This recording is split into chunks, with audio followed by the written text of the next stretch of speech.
आज हमारे स्वाधीनता आंदोलन के दो योद्धाओं का स्मरण करके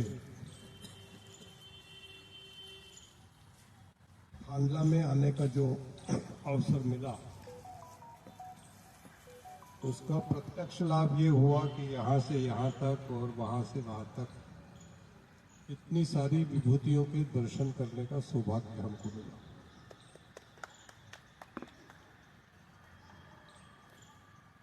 आदरणीय मंच पे विराजित सम्माननीय नागरिक साथियों, नौजवानों और प्यारे बच्चों,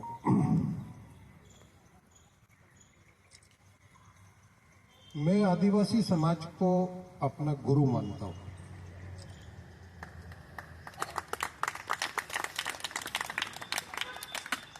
आदिवासी समाज मामा बालेश्वर दयाल को अपना गुरु मानते हैं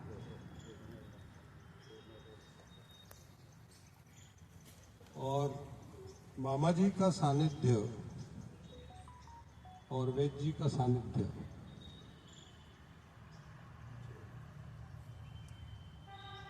मुझे मिला। वेद जी से ज्यादा संपर्क नहीं हुआ, उनको देखा, मिले, बातचीत हुई, और मामा जी का भरपूर मिला।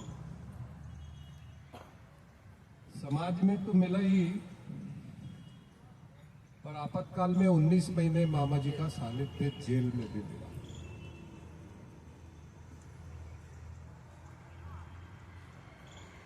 और जब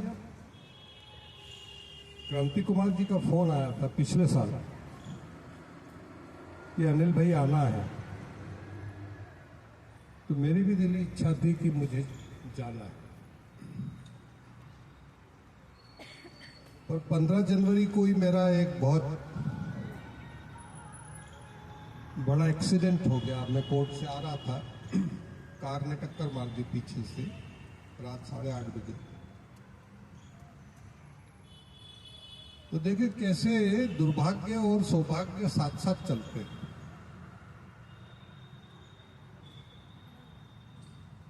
भाग्य की भाषा में कह दो, दुर्भाग्य था कि कार ने टक्कर मार दी, है ना। और सौभाग्य ये था कि टक्कर लगने के 1 घंटे के अंदर मैं जैसे ही गिरा तो कारवां बंद ही नहीं हुआ। मुझे लगा कि ये पूरा इंदौर का ट्रैफिक मेरे ऊपर से निकलेगा। कोई रुकने को तैयार नहीं, कोई रुकने को तैयार नहीं। 2 लड़के जा रहे थे, उनको रोका, मैंने स्कूटर उठा और मैं किसी तरह से उठा। परिवार में मित्रों को फोन किए और घंटे भर में सब आ गया और 2 घंटे में मेरा ऑपरेशन, पहला ऑपरेशन होके हड्डी बहुत सीवियर हुआ था।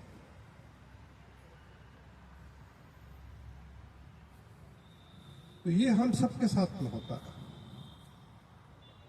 ये हमारा जो जीवन है, जो आज का विषय मैंने जो चुना जानबूझ के, जब उनका फोन आया तो पिछले साल मैंने मना कर दिया कि मैं तो बिस्तर पे हूं, आ नहीं सकता। अभी 2-3 महीने से काफी चलने लगा हूं और आज पहली बार बस में बैठ के आने की हिम्मत जुटाई। मैंने नहीं जाना है, ये भी एक इलाज करने का तरीका है ना। लोग जो है, ये जो तन और मन से बहुत घबराते हैं। धूप में मत बैठ, रंग काला हो जाएगा। हवा में मत जा, बारिश में मत घूम, सर्दी हो जाएगी। ऐसे न जाने कितनी बातें कि हम जब छोटे छोटे बच्चे रहते हैं, वहां से जब इस दुनिया से जाने की स्थिति में आते, तब तक हमारे जीवन में कहीं न कहीं से आती रही। तो मैंने एक समझौता किया। वो समझौता घर वालों की संतुष्टि के लिए किया। उनका कहना था कि तुम जीवन भर तो बहुत घूमे हो, है ना, अब नहीं घूमना चाहिए। तो ये जो चिंता है ये सबसे पहले कहाँ आती है? मन में, है ना। हम इस दुनिया में आए, हमको जीवन मिला इस जगत में, तो हर जीव को 3 चीज मिलती है, 3 से चौथी चीज नहीं मिलती। पहली है तन, और तन की आधार भूमि पे है मन, और तन और मन के पुरुषार्थ से हम धन कमाना सीखते हैं, है ना। तन और मन के पुरुषार्थ से हम धन कमाना सीखते हैं, और जब धन आने लगता है तो हमारा तन और मन दोनों बीमार हो जाते हैं। जब धन आने लगता है तो तन और मन बीमार हो जाते हैं। पर कुछ विभूतियां ऐसी होती है, मामा बालेश्वर दयाल जैसी, कन्हैयालाल जी वेद जैसी, हमारे पिताजी का भी स्मरण किया, गांधी जी का स्मरण किया, विनोबा जी का स्मरण किया, संतों का। तो इस जगत में जो जीवन है उसका असली धन क्या है? उसका असली धन जो है वो तन और मन है। मैंने प्रारंभ में कहा कि मैं आदिवासी समाज को अपना गुरु मानता हूं। इस शब्द का और इस विषय का अंतर संबंध है ना। आदिवासी समाज के पास में तन की ताकत भी है, मन की ताकत भी है, पर धन की ताकत नहीं है। धन की ताकत है ना, और वो धन के पीछे आज तक भी बावले नहीं है, उनको डर ही नहीं लगता। ये आपका जो कट्ठीवाड़ा है, यहाँ मैंने एक शिविर किया था, तो मेरे जैसा आदमी भी एक बार डर गया कि मैं कहाँ आ गया, है ना। और इतना 40-45 साल का आदिवासी समाज से बिल्कुल पारिवारिक घरों पा है चीजों को लेके समझ के आज जो मैं खड़ा हूँ, इसको गढ़ने में आदिवासी समाज के विचारों की बहुत बड़ी भूमिका है ना। उनकी जो बुद्धि है, उनमें जो प्रज्ञा है, वो हमारे पास नहीं है, नहीं है ना। हम उनको एक दूसरी निगाह से देखते हैं, उनको दूसरी निगाह से देखते हैं, और उसका नतीजा ये है कि वो तो हमको बहुत प्रेम करते हैं, पर हम उनसे प्रेम नहीं कर पाते, है ना। आप किसी दूर अंचल के आदिवासी झोपड़े में घर में जाओगे तो वो खाट के ऊपर गादी या दरी बिठा के आतिथ्य के साथ आपको आनंदित करेगा, और हम उसको दरवाजे पे से विदा करते हैं, अंदर भी नहीं आने देते, है ना। ये उनके तन मन और हमारे धन का भेद है कि हम जो आगेवान हो जाते हैं वो मनुष्य और मनुष्य में भेद क्यों करते हैं। एक बार खरगोन जिले में हमने एक बहुत बड़ा प्रदर्शन किया था। आदिवासी मुक्ति संगठन के हमारे साथी, उन लोगों ने 300-400 गायों को बॉर्डर है तो ले जाते हैं तो उनको रोक दिया, है ना। अब गाय जो है वो जीवित प्राणी है। माइक जो है इसमें करंट आएगा तो ये काम करेगा, और ये भूख लगी तो रमाएगा नहीं, और आप और हमको यदि भोजन नहीं मिले, पानी नहीं मिले, तो हम विचलित हो जाते हैं। तो ये जो तन और मन की जो जीवनी शक्ति है वो धन की नहीं है। धन को पटक के रखो, गाड़ के रखो, है ना, हवेली बना लो, किला बना लो, लोगों को ब्याज बट्टे पे दे दो, चुनाव में खर्चा कर दो, उसको काला कर लो, धोला कर दो, है ना। और फिर जब धन आ जाता है तो नींद गायब हो जाती है ना। जीवन में जब धन की अति हो जाती है तो ये तन और मन दोनों डर जाते हैं, है ना। मैं लूना चलाता हूँ इंदौर में, वर्षों तक लूना चलाई। अभी 10 साल से थोड़ा एक्टिवा पे बैठना चालू किया। तो कई लोग टोकते हैं, अरे वकील साहब आप इतने बड़े वकील हो, अब तो गाड़ी में चलो। मन में ये विचार क्यों आया कि बड़ा आदमी वो जो गाड़ी में बैठे, है ना? तो महात्मा गांधी तो पूरी दुनिया के सबसे बड़े आदमी है भाई, वो तो पैदल ही चलते थे, विनोबा तो पैदल ही चलते थे। जितने पैसा जैन संप्रदाय के पास में है, इनके जितने भी संत हैं, ये गाड़ी में बैठते ही नहीं है ना? तो कौन सी ताकत है कि जो उनको पूरे देश के अंदर उनका व्रत है, यदि वो गाड़ी में बैठ जाए तो व्रत खंडित हो जाए, खंडित हो जाए।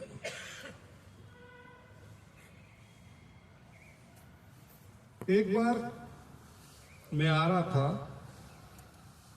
आप लोगों ने नाम सुना होगा चिन्मय सागर जी महाराज, जंगल वाले बाबा। मैंने ऐसा जैन संत नहीं देखा। कई लोगों का सानिध्य मिला मुझे।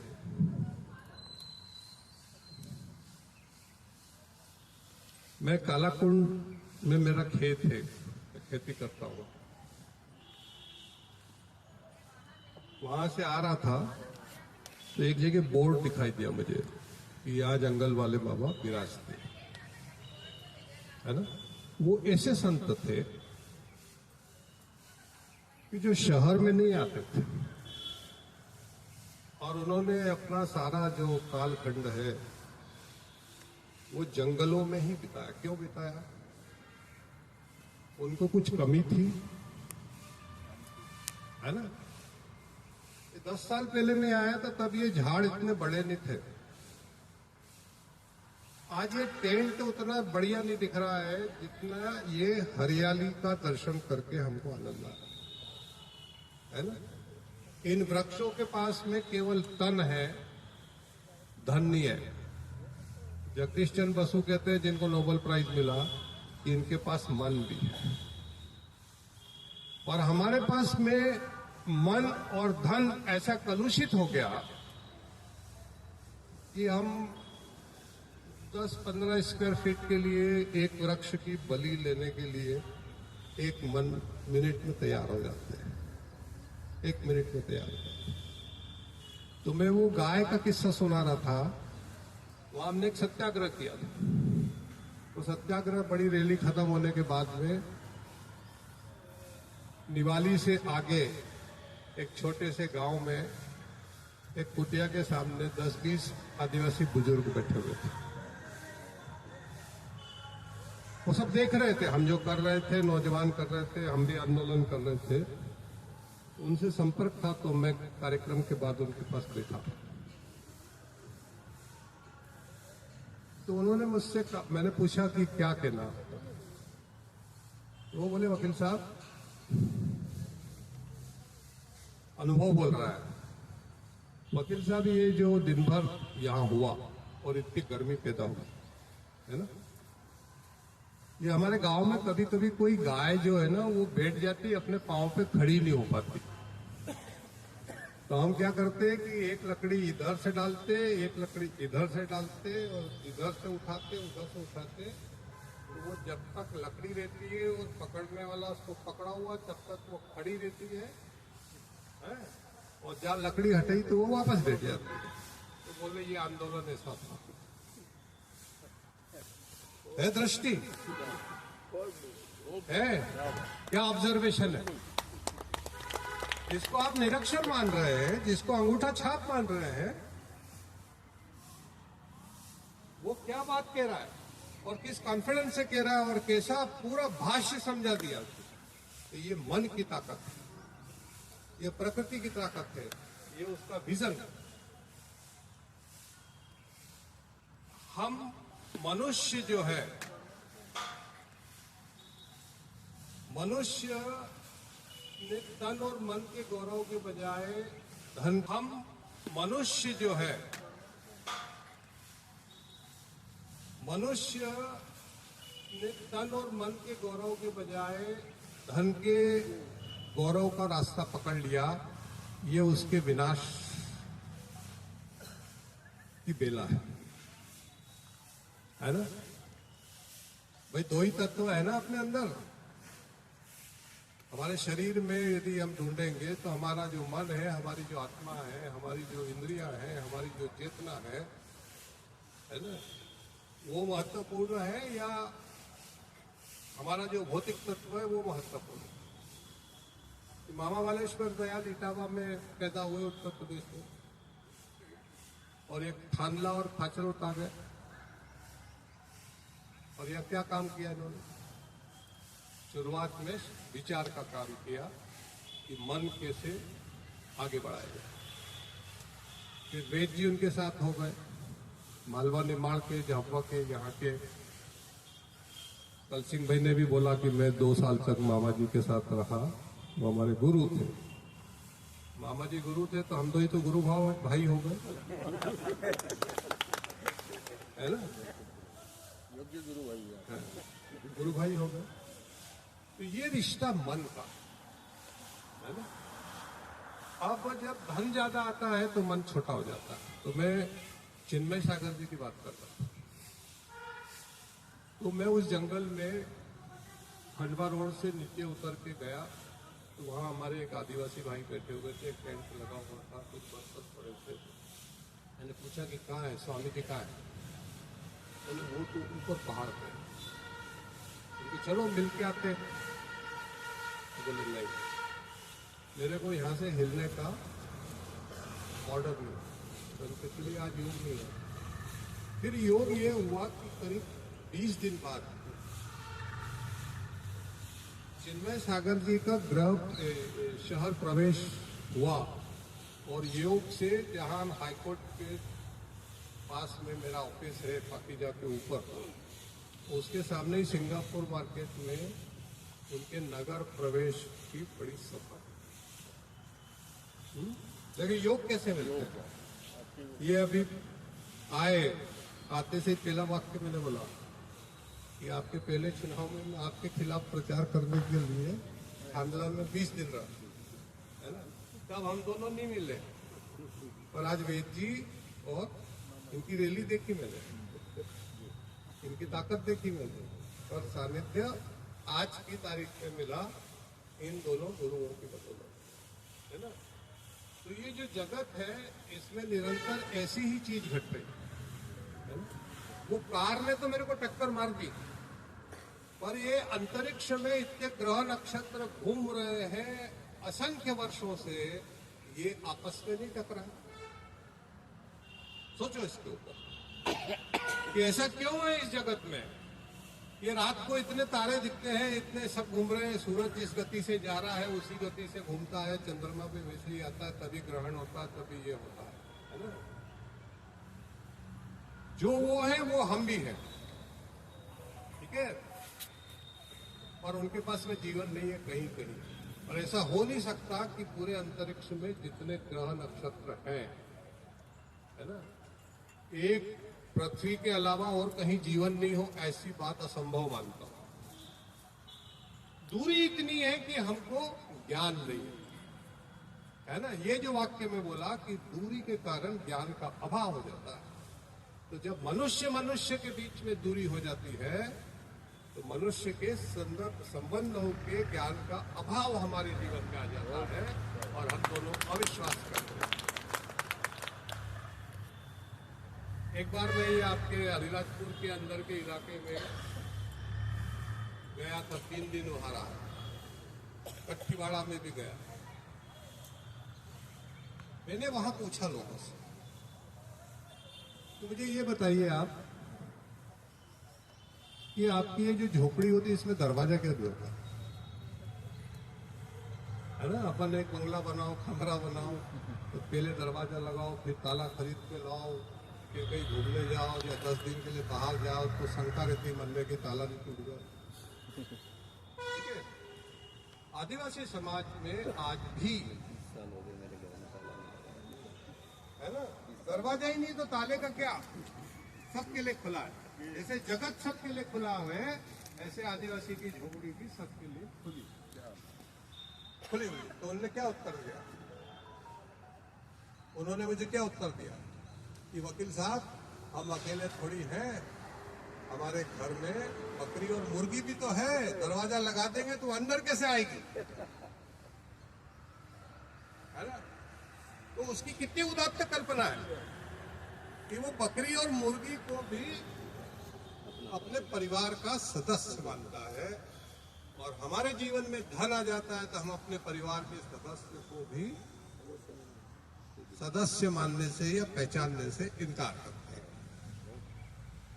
तो ये जो जगत और जीवन में मनुष्य के साथ में हो रहा है ना, हम अभी बोला यहाँ पे कि इतने कम लोग आए,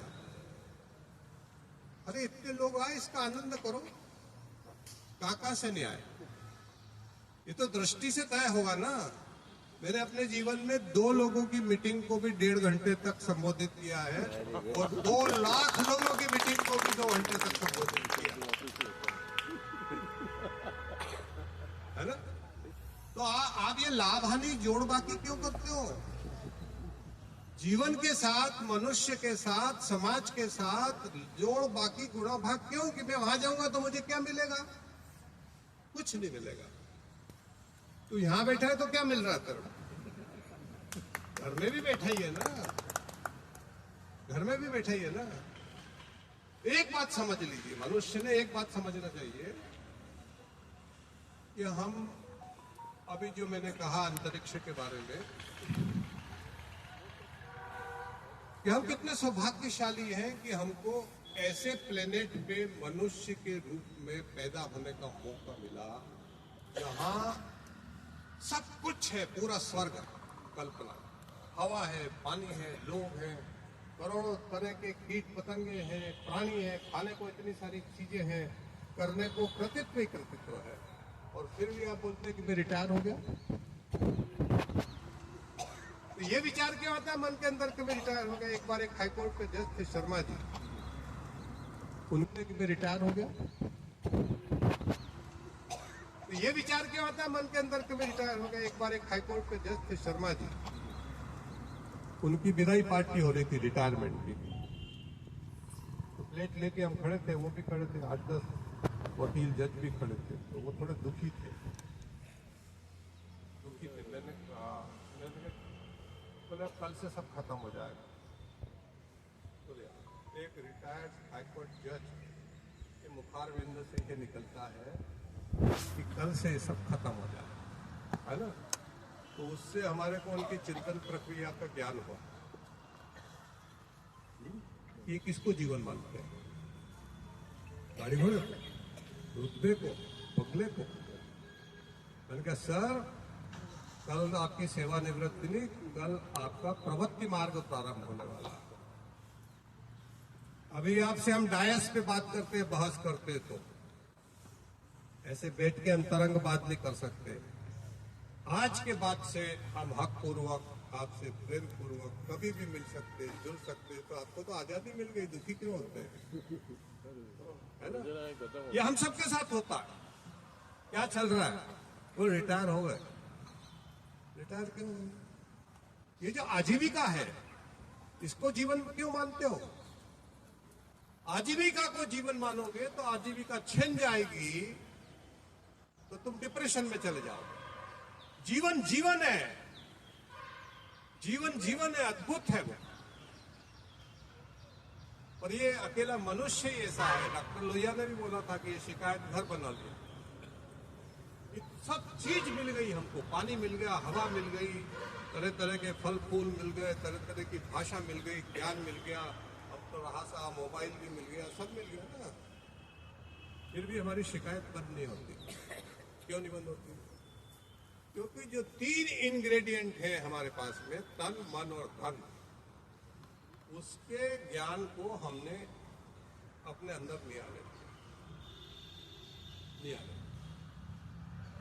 इसने ले लिया उसके खिलाफ, है ना। बच्चा आए तो बोले घर के बाहर नहीं जाना, है ना? महिला के साथ भी यही किया, इधर नहीं जाना, उधर नहीं जाना। कितने प्रतिबंध लगाते हो आप? तो जीवन मुक्त चीज है, प्रतिबंधों के अंदर जकड़ी रहने वाली चीज नहीं है ना।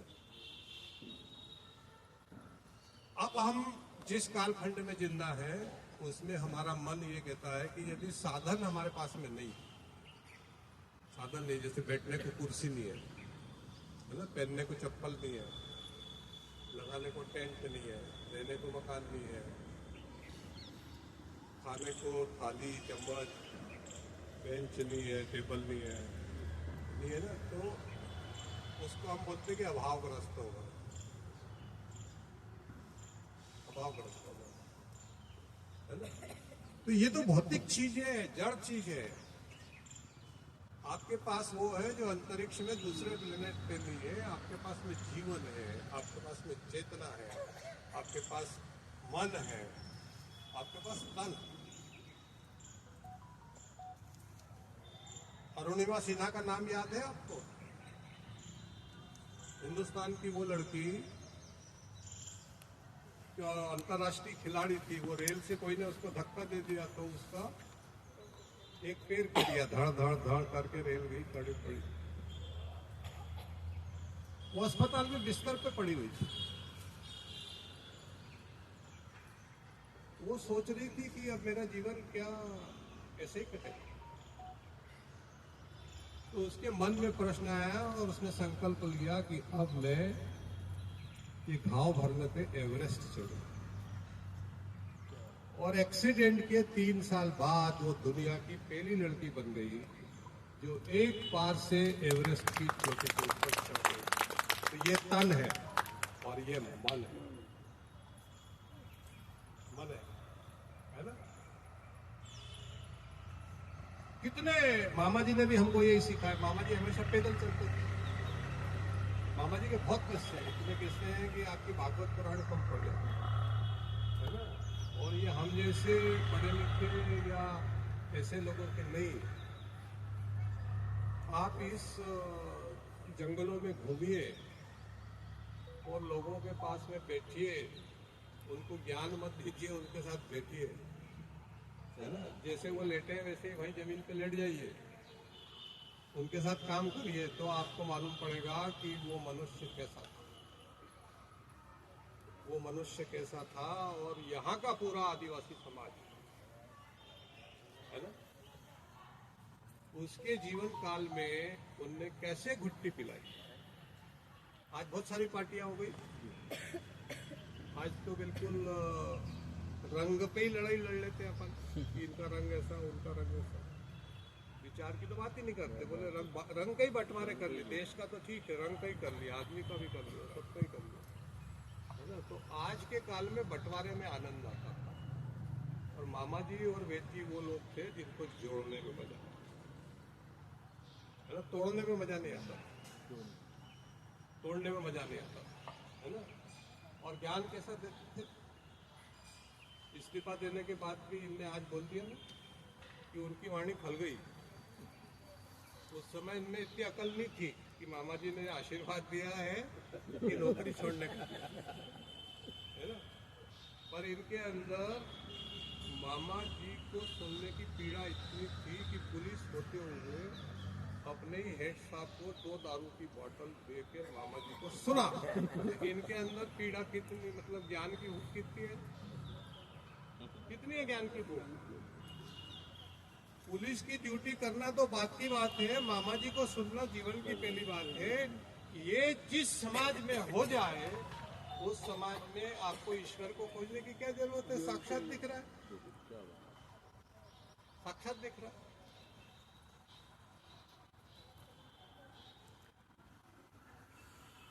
तो ये जो विषय है ये कोई आध्यात्मिक विषय नहीं है जो मैंने चुना, क्योंकि इस किस्म से हम न तो सोच रहे हैं न लोगों से बात कर रहे हैं। अकेले में बैठते तो भी हम इस पे नहीं सोचते, हम क्या क्या सोचते हैं वो आपको सबको मालूम है, क्योंकि आप सब वही सोच रहे हो, दूसरा नहीं सोच रहे, ठीक है। और यहाँ आके बोलने वाले भी बोलते हैं तो उनको जो बोलना बोल के चले जाते हैं, उनको ये भी नहीं पता था कि ये लोग सुन रहे कि नहीं सुन रहे, क्या बोल रहे हैं। तो ये जो वाणी है तो उनको जो बोलना बोल के चले जाते हैं, उनको ये भी नहीं पता था कि ये लोग सुन रहे हैं कि नहीं सुन रहे, क्या बोल रहे हैं। तो ये जो वाणी है ये ब्रह्म है ना। हमारे घर में कोई मैंने बहुत मुकदमे लड़े, पर मैं 2 मुकदमों की बात बोलूंगा कि उससे मेरे को आत्मा शांति बहुत मिली और आज भी अच्छा लगता है। 5 आदिवासी आए एक दिन मेरे ऑफिस में, चैनपुरा बड़वा तहसील का आखिरी गांव।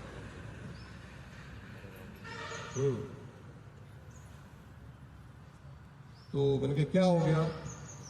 तो वो बोलते हैं कि हम पे चोरी का मुकदमा लगा दिया फॉरेस्ट वाला। मैंने कहा क्या चुराया तुमने? बोले कुछ नहीं चुराया। फिर क्या हुआ? बोले हम गाय ढोर चराने का काम करते हैं, वो जंगल में गाय ढोर चराते हैं परमिशन लेके, चिट्ठी कटती है, ग्रेजिंग की चिट्ठी कटती फॉरेस्ट वाला। और ये किसानों के पास में जब खिलाने को कुछ नहीं रहता तो बारिश के समय में वो अपने गाय ढोर हमको दे देते हैं और उनको 3-4 महीने हम चलाते हैं। ये पूरे हिंदुस्तान में जहाँ भी जंगल है जिनको है उनको समझ है, ये मनुष्य को समझ है, सिस्टम को हो न हो। और ये काम कौन करता है? ये काम वो करता है जिसके पास अपने खाने कमाने के साधन नहीं है। तो वो सेवा की सेवा भी करता है, बहुत मशक्कत करनी पड़ती है। जंगल में ऐसा बाड़ा बना देता है, उसमें रात को गाय ढोर छोड़ देते और ये वो जो गोबर इकट्ठा होता है वो वही गाय ढोर वाले जो किसानों ने वो उससे खाद के रूप में ले जाते हैं, उसके कुछ पैसे उनको मिल जाते हैं। ये उनकी आजीविका है ना। तो ये आर्थिक रूप से सबसे कमजोर व्यक्ति का काम है। आपको और मेरे को भी जिंदगी में मतलब घर की गाय हो गई तो भले ही गोबर उठा लोगे आप, और गोबर उठा के जीने वाले मनुष्य की तन और मन की शक्ति को प्रणाम करना चाहिए। जहाँ कुछ भी नहीं हो सकता वहां भी उसने अपने जीवन का साधन अपनी बुद्धि से निकाला। तो मैंने कहा ठीक है, सोचता हूँ मैं इसके ऊपर, और सोचा मैंने। तो मैंने कहा मैं जमानत की एप्लीकेशन तो नहीं लगाऊंगा, मैं इसको चुनौती देता हूँ। तो मैंने हाईकोर्ट में रिट लगाई, मैं रिट लगाऊंगा इस पे। ये गोबर हमारा, क्योंकि गाय हमारी है ना, और हम अतिक्रामक भी नहीं है, हम मनमाने तरीके से जंगल में नहीं घूमे, फॉरेस्ट से चिट्ठी कटा के है ना। ये सब कानून का फ्रेमवर्क है जिसमें से चलना पड़ता है, सोचना पड़ता है। अन्यथा होता ही है कि मैं जमानत तो करा देता 2 मिनट में, और वो 10 साल तक तारीख पेशी पे जाते रहते हैं, है ना। जिसको रोटी खाने का साधन नहीं है, तो वकीलों को भी, पत्रकारों को भी, राजनेता को भी, सामाजिक कार्यकर्ता को भी, जनप्रतिनिधि को जीवन में इस दृष्टि से सोचना चाहिए कि मुझे जो मौका मिला है मेयर बनने का, विधायक बनने का, सांसद बनने का, राष्ट्रपति बनने का, प्रधानमंत्री का, इससे मुझे सुख नहीं मिलना चाहिए। मेरे बनने से हमारे देश की आवाम को सुख समृद्धि बढ़ाने की मौका है। ये दृष्टि होना चाहिए, ये तन और मन और धन की, है ना। अन्यथा पीठ पीछे बोलते हैं कि इतने साल विधायक रह लिए, इतने साल सांसद रह लिए। अभी आपने बोला ना कि दोनों राज्यसभा सांसद है, दोनों खटेहाल रहे। बाबा जी की झोपड़ी देख लो, धोती देख लो। जॉर्ज फर्नांडिस ने मुंबई से पोस्टर भेजे रंगीन बड़े बड़े, नई दुनिया भास्कर से भी बड़े साइज के। मेरे को फोन किया मामा जी ने कि बच्चू आ जाए, या भागीरथ जी का प्रचार करना है। तो मैं रेल से यहाँ पे आया, तो आते ही बोले कि अब ये ले, ये खा ले और अपन रतलाम चलते हैं। तो 3 बंडल उन्होंने खुद ने कंधे पे उठाया, 3 बंडल मेरे से उठवाया, है ना। ये तन मन धन तीनों बता रहा हूं मैं, है ना। बोले वो जॉर्ज ने मुंबई के हिसाब के पोस्टर झापा में भेज दिए जो यहाँ कोई काम की नहीं। अरे बुद्धि देखो आप, है ना। अभी हम तो ये बोलेंगे झगड़ा करते हैं, कि हमारा फोटो छपना चाहिए, उसके ऊपर रंगीन होना चाहिए, क्योंकि हमारी हवाई में कथा करने वाला भी आजकल पोस्टर लगा रहे हैं, है ना। इन्हें भगवान का कोई छड़ा ही नहीं है, उसको कोई मर्यादा ही नहीं है। अरे ईश्वर का नाम ले रहा तो ले भाई, तू अपना प्रचार क्यों कर रहा है ना। तो ये जो हमारे मन में घुसा है कि बिना प्रचार के जीवन नहीं है यार, ये दोनों लोग उसके उदाहरण हैं जो कहते हैं कि प्रचार मिथ्या चीज है, धन का अपव्यय है। यदि इनकी बात समझो, और ये इनकी बात नहीं है, ये हिंदुस्तान के उस प्राकृतिक मनुष्य की बात है जो पूरे जीवन पीने की पानी को लेके इतना चिंतित और इतनी कदर करता है कि एक आदमी सोच कर रहा है तो उसको ललकारने का साहस कर रहा है। और यह भागीरथपुरा में स्मार्ट सिटी में 30 जने पानी पी के मर गए, तो किसी के भी जेहन के अंदर विचार ही नहीं आ रहा कि पीने का पानी कैसा होना चाहिए। अभी वैद्य जी से ही पूछा मैंने कि आपकी एक टंकी में तो मटमेला पानी भरा हुआ और एक में बिल्कुल ही बाजार का पानी है। तो बोले ऐसा सप्लाई होता है, ऐसा सप्लाई होता है, पर हमारे में जीवन नहीं है, हमारे पास मन भी नहीं है ना। डर लगता है कि हुक्मरान नाराज हो जाएगा, कैसे मांग उठाते ये ना। तो पानी पी के मर जाना कबूल करें। इसका नतीजा क्या हुआ कि जो धन से जीवन पे कब्जा करने वाली जमात है कारपोरेट कल्चर की, उसने पानी का इतना बड़ा व्यापार पूरी दुनिया में खड़ा कर दिया कि आप दूध की बंदी नहीं लगाते हो, पानी की बंदी लगाते हो। ये सब प्रश्न इसलिए बोल रहा हूं मैं, तन मन धन के साथ जोड़ के बोल रहा हूं कि ये हमारे जीवन के प्रश्न जिन पे हमको ध्यान देना चाहिए। हम कहते हैं कि अखबार नहीं छाप रहा, हम कहते हैं कि मिनिस्टर नहीं सुन रहा, हम कहते हैं सरकार जीना हमको है कि उनको जीना, वो तो आए गए हो जाएंगे, वहाँ क्या होगा। उनको मौका मिला था, यदि उन्होंने अपनी कदर नहीं की तो उसमें मेरा क्या दोष। गांधी जी ने अपने जीवन की कदर की तो पूरी दुनिया के अंदर आज भी लोगों को प्रेरित करते हैं। मामा जी ने अपने जीवन की कदर की, नेहरू जी ने की, तो आज 50वां साल से हम उनकी पुण्यतिथि मनाते हैं, उनके पास। तो ये तीनों को यदि समेटोगे तो आपको बिंदु ये मिलेगा, ये तीनों के समन्वय से जीवन चलता है और जगत चलता है। कबीर ने बोला था ना कि जो की त्यो धर नहीं से कर। तो हमने अपना, अभी कौन वो बैठा रहे, वो ऑडिटर बन रहा, सीए बन रहा, ऑडिट करेगा, है ना। तो हम लोगों ने हमारे जीवन का ऑडिट करना चाहिए कि हमारे दैनंदिन जीवन से एक भी चीज प्रदूषित नहीं होनी चाहिए, नहीं होनी चाहिए। हमारी आदतें ऐसी हो गई है। अभी इनके यहाँ चाय लाके थी बाजार से, तो वो इतना सा कागज का कप है ना, इतनी बड़ी लग्जरी है ये, उसको गाय खाएगी, वो बेके। बाजार ने क्या करा, हमारे आलस ने कि हमको कपबशी नहीं धोना पड़े, हमने बाजार से कागज को प्रतिष्ठा बना दिया, कप को प्रतिष्ठा बना दिया, और अब वो हमारी आदत हो गई और अब हमारा विचार ही नहीं आता, उसका धंधा चल रहा है। तो हमारी बहुत सारी ऐसी हरकतों से बाजार भी बढ़ रहा है और हम लोगों के जीवन में वो चीजें आ रही हैं जो जिससे हम जी मर रहे हैं। अधिकांश आप देखिए दुनिया के लोगों को उनके चेहरे पे रौनक नहीं, वो बहुत मरे मरे मिलते हैं, दिल से नहीं मिलते। प्लास्टिक के कप पहले पीते थे, अब कागज के। दिल से, है ना। इतना सा काम है भाई, इतना सा काम है। आपके कपड़े धोने का नहीं कह रहा मैं, तो आपका कप धोने का कह रहा हूँ। हमारी इतनी सी आदत यदि बदल जाए तो इस पृथ्वी का बहुत सारा प्रदूषण हम खत्म कर सकते। रिसेप्शन में गए ना, कितने प्लास्टिक के चम्मच, कितने पानी के चम्मच, कितनी प्लेट, सब डाला उसने, वो डाला, वो कहीं डाला, वो कहीं नदी में जाएगा, समुद्र में जाएगा और वापस लौट के आपके तन और बन में आ जाएगा। तो आपको जो गुस्सा आता है, आपको जो उदासी आती है, ये इस त्रिकोण को न समझने के कारण आती है। सब जुड़ी हुई है ना। तो वो मैं गोबर वाले मुकदमे पे से फिर चला गया दूसरी जगह। अब मैं वापस आता हूँ गोबर वाले मुकदमे पे कि मैंने जब पिटीशन लगाई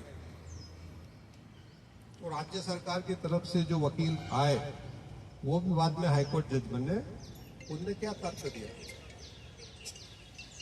मैंने कहा कि ये गोबर हमारा है, फॉरेस्ट एक्ट में लिखा हुआ है, गाय हमारी है, तो ये फॉरेस्ट प्रोड्यूस नहीं है, इसको उठा लिया तो चोरी नहीं बनती। तो वो वकील साहब इतने बड़े थे, उनने तर्क दिया किसकी तरफ से, लोकतांत्रिक देश की कल्याणकारी राज्य की सरकार का सबसे बड़ा प्रतिनिधि कोर्ट में बोलता है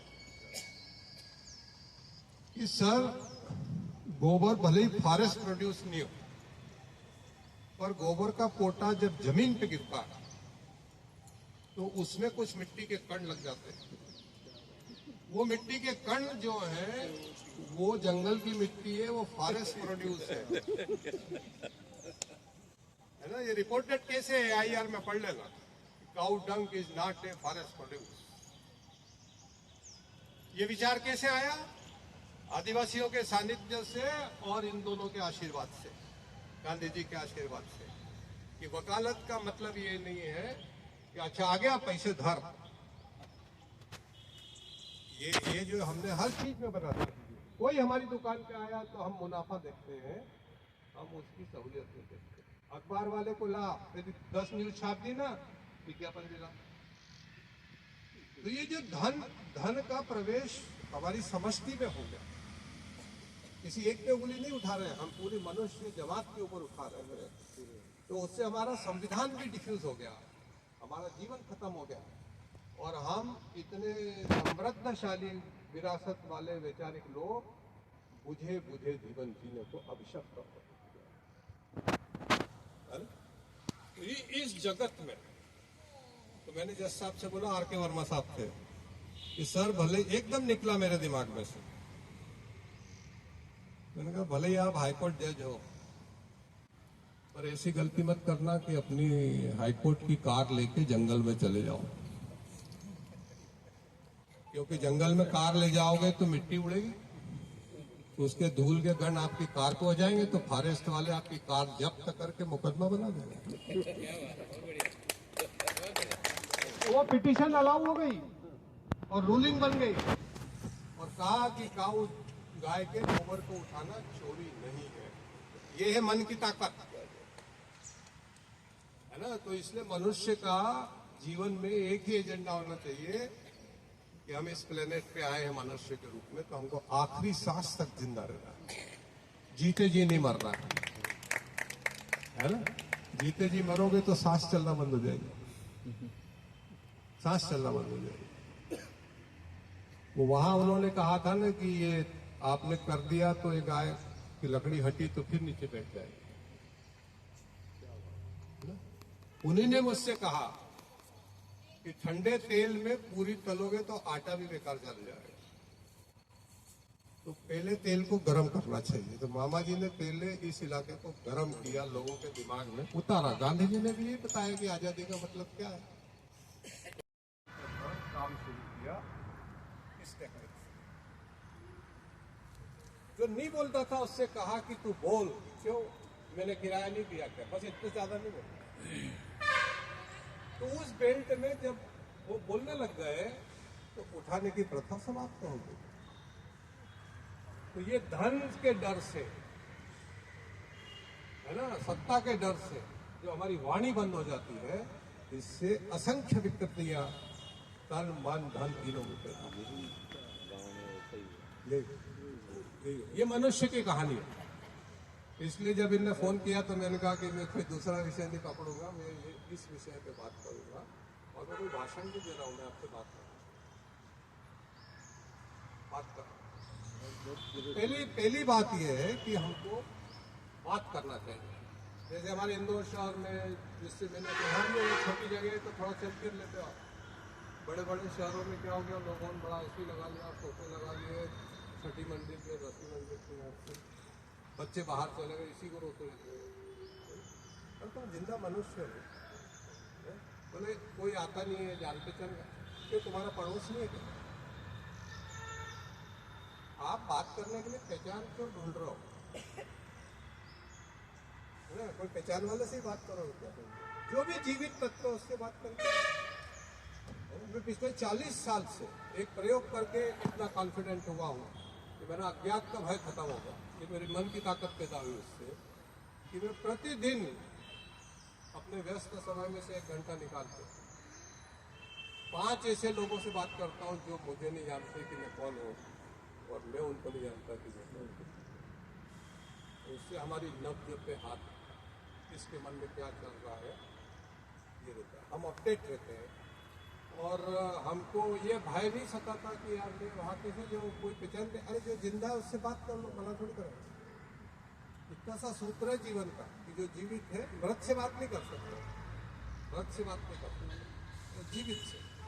तो आप चूंकि मृत हो गए मतलब अपनी गतिविधियों को सिकोड़ लिया। आप छोटे से फ्लैट में चले गए, हीरे के व्यापारी हो तो बस वो बड़े व्यापारी के साथ ही बात करोगे, सोने के व्यापारी हो तो उससे बात करोगे, सांसद हो तो सांसद से ही बात करोगे। तो ये इतना बड़ा जगत क्या कुदरत ने ऐसे ही पैदा कर दिया चुप रहने के लिए, विकलांग बनने के लिए? अरे चिड़िया है, पतंगा है, चींटी है, कितने जीवन है आपके साथ में? मनुष्य का जीवन ही जीवन है। एक भी शिकायत कर रहा है? कुत्ता कभी किसी थाने में गया कि वो मेरे से बात नहीं कर रहा या उसने मेरे को गाली बक दी? ये हमने बैठे बैठे के आविष्कार कर डाले हमारे मन से, और अपराध उन लोग परेशान होते हैं। तो मैं मानता हूं कि जो विषय था और जो आपकी भूख थी सुनने की, है ना, वो कुछ हद तक शांत करने में मुझे मिला होगा। आप लोगों से यही कहना है कि जो भी आपके पास में देखिए, आप बहुत सौभाग्यशाली हो। इस प्लेनेट पे आप मनुष्य के रूप में पैदा होने का मौका है। तो मनुष्य से या किसी और मनुष्य से झगड़ा मत करो, नफरत मत करो। अब मन का तो ये है कि मन तो अंतरिक्ष से भी ज्यादा हिलोरे लेता है ना। यहाँ से हमको सूरज की दूरी मालूम है, और अभी हाल ही ये मेरे मन में ख्याल आया कि मैं आकाशगंगा के बाहर जाना चाहता हूँ, तो फ्रैक्शन ऑफ सेकंड में मेरा मन बाहर चला जाता है। इतनी बड़ी शक्ति है उस मन के पास, तो उसको बांधने की कोशिश नहीं करना चाहिए। ये पीले वाले, ये हरे वाले, ये सफेद वाले, ये काले वाले, ये आदिवासी, ये घेर आदिवासी, ये औरत है, ये आदमी है, बच्चा है, पैसे वाला, ये क्या? अरे सब जीवन है, ये सब जीवन है। ये यदि कुंडे में एक पौधा लगाओगे तो कितना बड़ा होगा? और जगत में जंगल कैसा होता है? कोई पानी देने जाता है ना, और सबको आश्रय देता है, सबको भोजन देता है, और कोई शिकायत नहीं करता। हमने हमारी फेंसिंग करके उसमें आम का झाड़ लगा लिया, तो दिन भर देखते कि कोई छोरे ने पत्थर फेंक के आम को नहीं तोड़ लिया कि हमारी मिल्कियत तोड़ दी। किसी जानवर ने आके कंप्लेंट करी कि मनुष्य ने पूरी दुनिया पे कब्जा कर लिया, गाय को बांध लिया और दूध निकाल के पी गए? किया उसने? मेरी है, तेरी है, तेरा और मेरा, ये किसके मन में आ रहा है? जो इस प्लेनेट का सबसे समृद्ध प्रतित्व है मनुष्य का, हम ही कहते हैं ना, तो ध्यान किसको धरना पड़ेगा? मनुष्य को। मनुष्य की जवाबदारी सुप्रीमेसी के कारण सबसे बड़ी है कि ये हवा ऐसी ही बहे, कि पानी ऐसा ही साफ रहे, कि जीवन ऐसे ही शांत चले। जो बच्चे पैदा हो गए हैं, यदि हम इनके पास प्यार से बैठेंगे नहीं, बात नहीं करेंगे, समझाएंगे नहीं। मेरे पिता जब एजुकेशन मिनिस्टर बने मध्य भारत के पहले, आज़ादी के बाद, तो शिक्षा मंत्री की कुर्सी पे बैठते ही पहला ऑर्डर उन्होंने निकाला कि किसी भी विद्यालय में बच्चे को शारीरिक दंड नहीं दिया जाएगा। ये क्यों हुआ? दृष्टि से।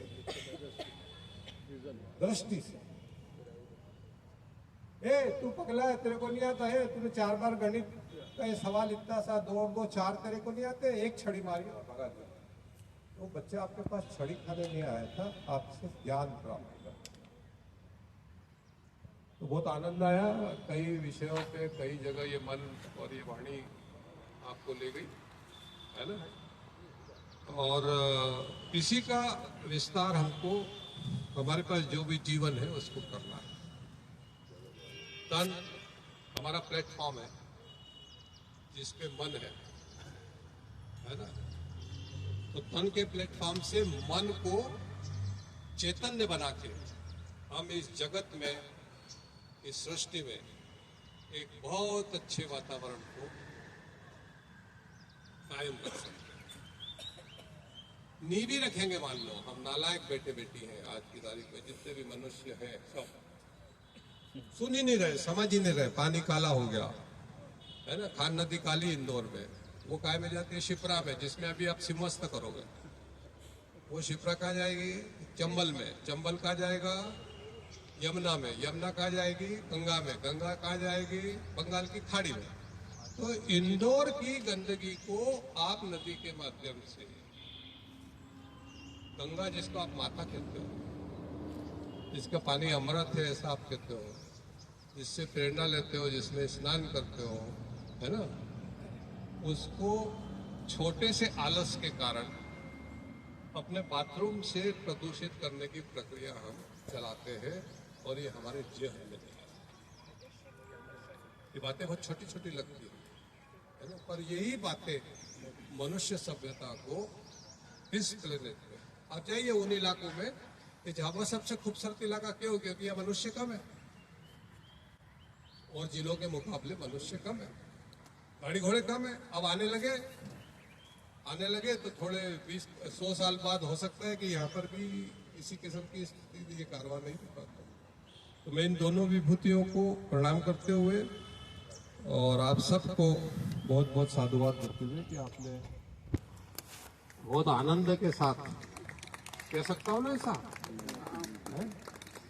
आनंद के साथ हमको दिखता है, बोलते बोलते ऐसी आदत हो गई कि आंखों में दिखता है कि लोग सुन रहे हैं कि नहीं सुन रहे, है ना। ये जो भाषण की कला है वो आपकी आंखों में दिखाई देती है कि हम जो बोल रहे हैं वो जा रहा है फिर, है ना। आप इन तीनों तत्वों का अपने जीवन में